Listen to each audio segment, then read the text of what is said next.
आज हम लोग एक नए अध्याय के साथ हैं और ये अध्याय हमारा 10वां है और इसके बाद एक अध्याय और होगा। इसके पहले 9 अध्याय को इसमें हमने डिस्कस किया है। अगर आपने नहीं देखा है तो आप इसको देखें, क्योंकि एनसीईआरटी की सीरीज चल रही है और किसी भी एग्ज़ाम के लिए काफ़ी इम्पोर्टेंट हो जाता है। तो चलिए हम इसको शुरू करते हैं और इस अध्याय का नाम है नए साम्राज्य और राज्य। तो चलिए हम इसको शुरू करते हैं।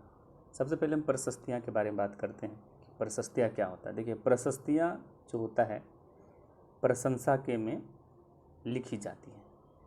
प्रशस्तियाँ जो है प्रशंसा, किसी की तारीफ़ जो हम करते हैं उसको हम प्रशंसा कहते हैं और उसको जब हम लिख के करते हैं उसमें तो उसको प्रशस्तियाँ कहते हैं। तो कहता है कि दरअसल अरविंद गुप्त वंश के राजा समुद्रगुप्त की भूमिका अदा करने जा रहा था। समुद्रगुप्त के बारे में हमें इलाहाबाद में अशोक स्तंभ खुदे एक अभिलेख से पता चल जाता है।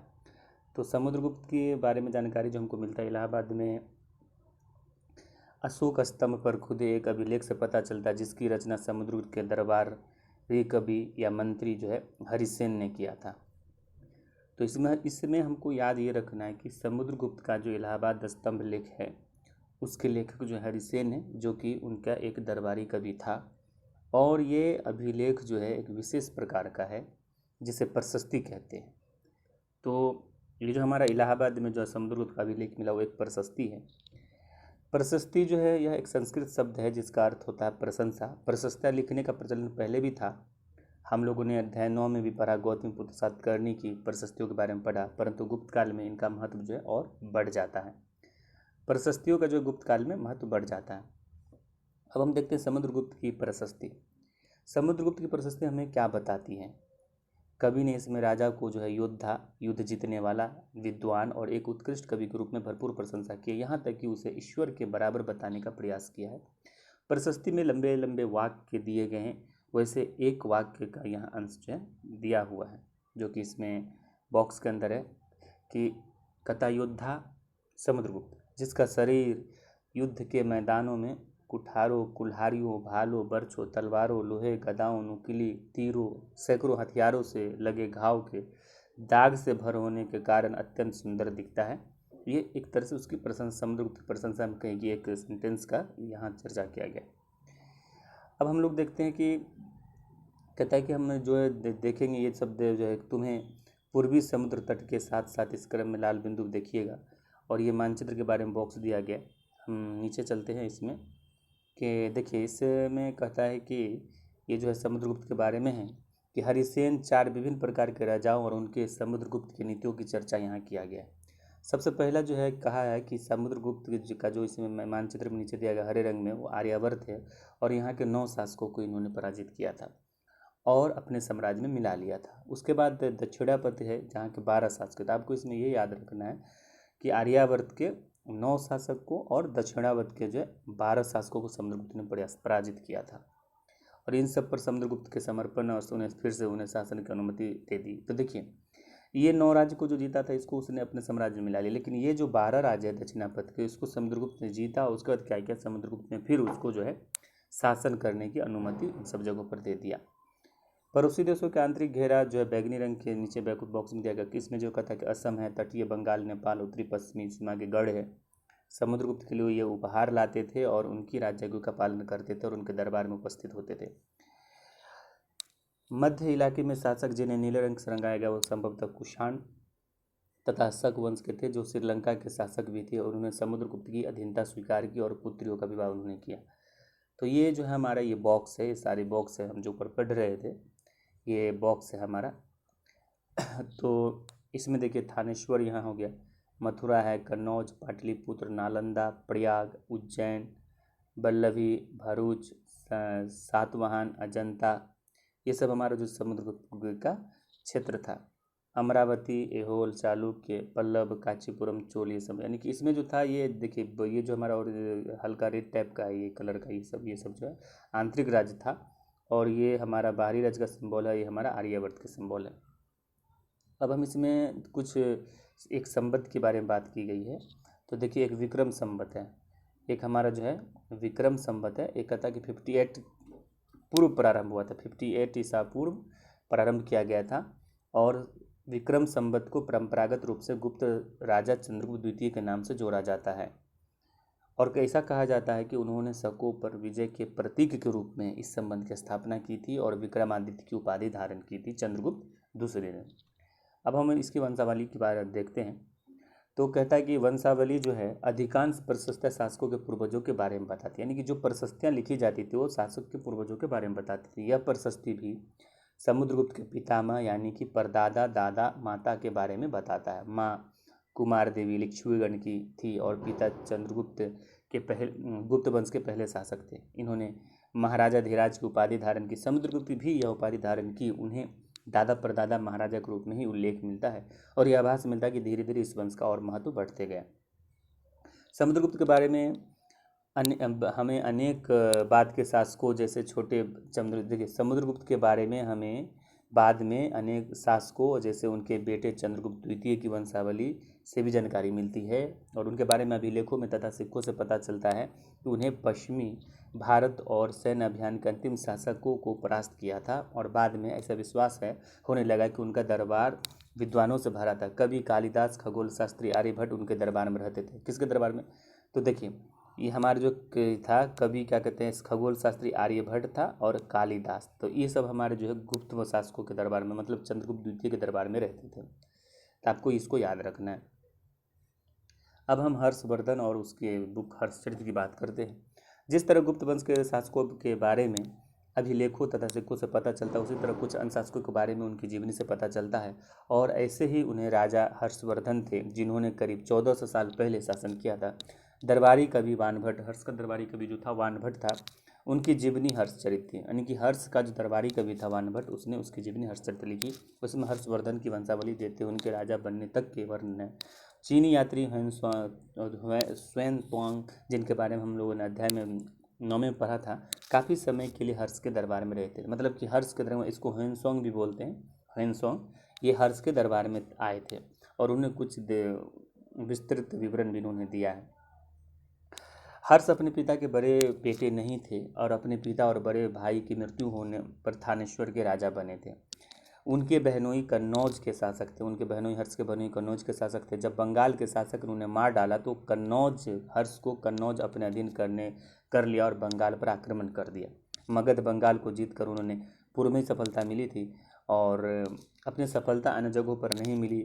जब उन्हें नर्मदा नदी के पार कर दक्कन की ओर आगे बढ़ने की कोशिश की तो चालुक्य नरेश पुलकेशिन द्वितीय ने उन्हें रोक दिया। मतलब कि हर्ष को चालुक्य नरेश पुलकेशिन द्वितीय ने रोका। अब हम पल्लव चालुक्य और पुलकेशिन द्वितीय की प्रशस्तियों की बात करते हैं। कहता है कि इस काल में पल्लव चालुक्य दक्षिण भारत में सबसे महत्वपूर्ण राजवंश थे। पल्लवों राज्य की राजधानी कांचीपुरम, पल्लव की राजधानी कहाँ थी? कांचीपुरम थी और इसके आसपास के क्षेत्र को लेकर कावेरी नदी के डेल्टा तक फैला था। कावेरी मतलब कि पल्लव की जो राजधानी कांचीपुरम था और उसके क्षेत्र था कावेरी नदी के तक डेल्टा तक फैला था, जबकि चालुक्यों का राज्य कृष्णा और तुंगभद्रा के बीच में था। चालुक्यों की राज्य था जो था कृष्णा और तुंगभद्रा के बीच में याद रखता था। आपको याद रखना कि पल्लव की जो राजधानी थी, पल्लव की राजधानी जो थी वो कांचीपुरम थी और चालुक्य राज्य जो था कृष्णा और तुंगभद्रा नदियों के बीच में बसा हुआ था।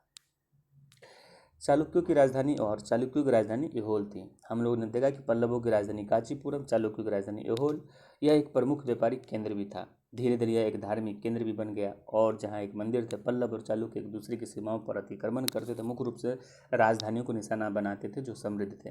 पुलकेशिन द्वितीय का सबसे प्रसिद्ध राजा जो था चालुक्य राजा था। पुलकेशिन द्वितीय सबसे प्रसिद्ध चालुक्य राजा था। पुलकेशिन द्वितीय सबसे प्रसिद्ध चालुक्य राजा था। इसके बारे में हमें उनके दरबारी कवि रवि कीर्ति जो थे पुलकेशिन द्वितीय के दरबारी कवि थे। इसमें उनके पूर्वज खासतौर पर पिछली 4 पीढ़ियों के बारे में जानकारी मिलती है। पुलकेशिन द्वितीय को अपने राजा से यह राज्य मिला था, अपने चाचा से। रवि कीर्ति के अनुसार उन्होंने पूर्व और पश्चिम दोनों समुद्र तटीय इलाकों में अपना अभियान चलाया। इसके अतिरिक्त उन्होंने हर्ष को भी आगे बढ़ने से रोका था। और हर्ष का अर्थ था आनंद, हर्ष का अर्थ होता है आनंद।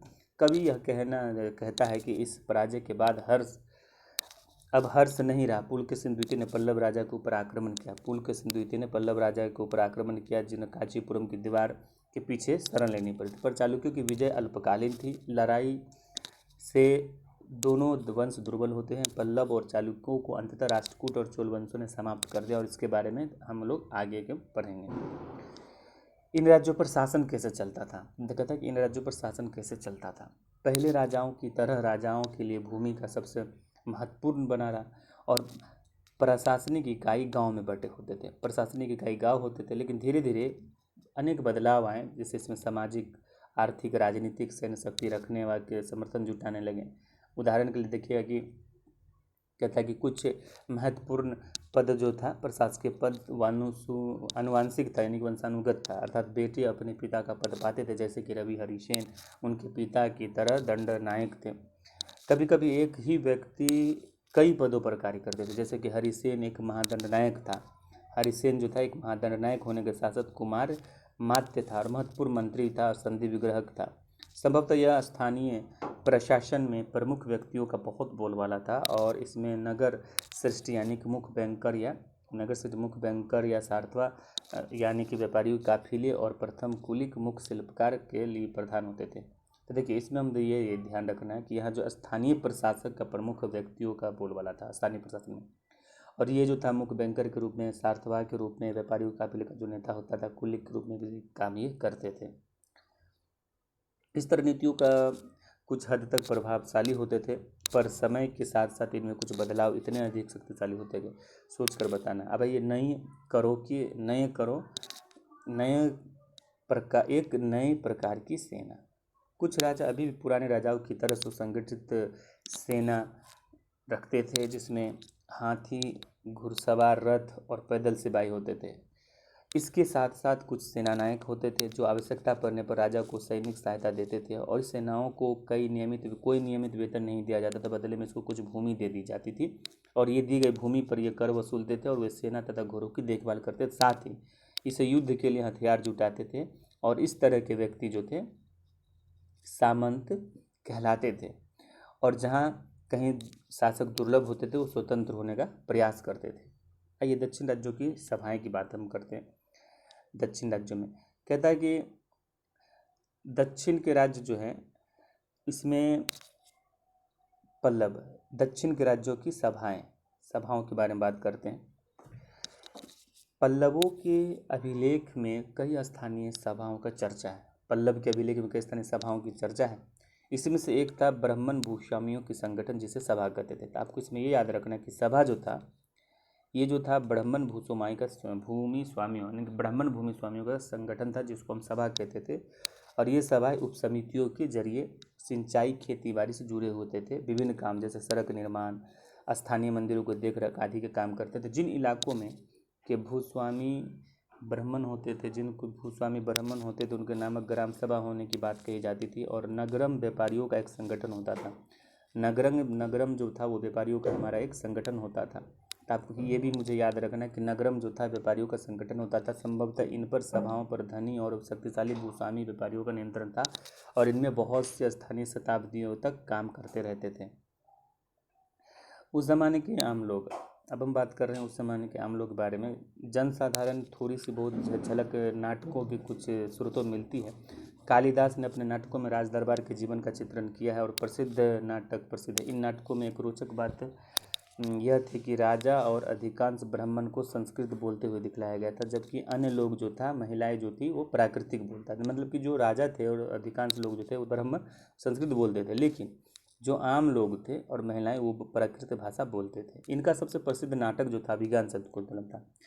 यानी कि कालिदास की जो सबसे प्रसिद्ध नाटक है वो है अभिज्ञान शकुंतलम, और इसमें दुष्यंत नामक एक राजा और शकुंतला नामक एक युवती की प्रेम कहानी, मतलब कि ये जो हमारा जो अभिज्ञान शकुंतलम है, एक कह सकते हैं प्रेम की कहानी है, मतलब कि लव स्टोरी है, जिसमें कि दुष्यंत नामक राजा और शकुंतला नामक एक युवती यानी कि लड़की की कहानी इसमें है।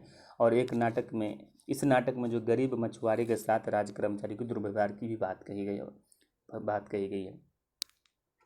इस बॉक्स में देखिए कुछ कहानी। एक मछुआरे को एक अंगूठी मिलता है, उसके बारे में कुछ दिया, बहुत इंटरेस्टिंग है, जिसको देखिए। कहता है कि एक मछुआरे को एक कीमती अंगूठी मिला था। अंगूठी राजा ने शकुंतला को भेंट की थी, पर दुर्घटनावश उसे एक मछली निगल गई थी। जब मछुआरा इस अंगूठी को लेकर राजमहल पहुंचा तो उस पर चोरी का आरोप लगाया गया और फिर पुलिस अधिकारी भी पूरी तरह से उसके साथ पेश आया। राजा उस अंगूठी को देखकर बहुत खुश हुए और उन्होंने मछुआरों को इनाम दिया और पुलिस वाला और द्वारपाल मछुआरों के इस इनाम को हड़पना चाहते थे। अगर उस गरीब को कुछ मिलता तो पुलिस में बड़ा खबर करता था। इसी तरह से उसका बर्ताव था। तो आगे हम इसमें हम देखते हैं। अब देखिए वो तो छोटी कहानी थी। अब देखिए चीनी यात्री फाहियान के बारे में पढ़ते हैं, जो कि बहुत इंपॉर्टेंट है। ये लगभग एग्जाम में से पूछे जाते हैं। चीनी यात्री फाहियान फाहियान उन लोगों की दुर्गति पर भी गाया जिन्हें शक्तिशाली लोग अछूत मानते थे। मतलब फाहियान ने अछूत की चर्चा की, कहा कि इन्हें शहरों से बाहर रहना पड़ता था। फाहियान के अनुसार अछूतों को जो था शहरों से बाहर रहता था। वो लिखते थे कि अगर इन लोगों को शहर या बाजार के भीतर आना होता था तो सभी को आगाह करने के लिए उन्हें लकड़ी के एक टुकड़े को चोट करते आना पड़ता था। यह आवाज़ सुनकर लोग सतर्क होकर अपने को छू लेने जाने या किसी प्रकार के संपर्क से बचाते थे। और जब बाणभट्ट के द्वारा जो है ज्ञान अभियान पर राजा ने की सेना का बड़ा सचित्र चित्र भी वितरण किया गया था। इस बॉक्स के अंदर दिया गया है, लेकिन इसको हमको नहीं पढ़ना है। आइए इसके बाद देखिए अन्यत्र की कुछ जानकारी इसमें दी गई है। इसको कहता है कि अन्यत्र में कहता है कि मरुभूमि होते हुए सदियों से अरब यातायात एक बड़ा केंद्र था। दरअसल अरब व्यापारी नाविकों ने भारत की ओर भी समुद्री व्यापार बढ़ाने की महत्वपूर्ण भूमिका निभाई। अरब में रहने वाले लोगों में बेदुइन थे जो घुमक्कर कबीले के थे। ये मुख्य तरह ऊँटों पर आश्रित थे क्योंकि ये मजबूत जानवर थे और मरुभूमि पर करते थे। लोगों को पैगंबर मोहम्मद के इस्लाम के नामक एक नए धर्म की शुरुआत हुई थी। ईसाई धर्म के इस्लाम में भी अल्लाह सर्वोपरि माना जाता था। इस तरह से इसमें ये बात कही गई। तो चलिए हम आपको फिर नेक्स्ट वीडियो में मिलते हैं। आपको वीडियो देखने के लिए बहुत बहुत धन्यवाद।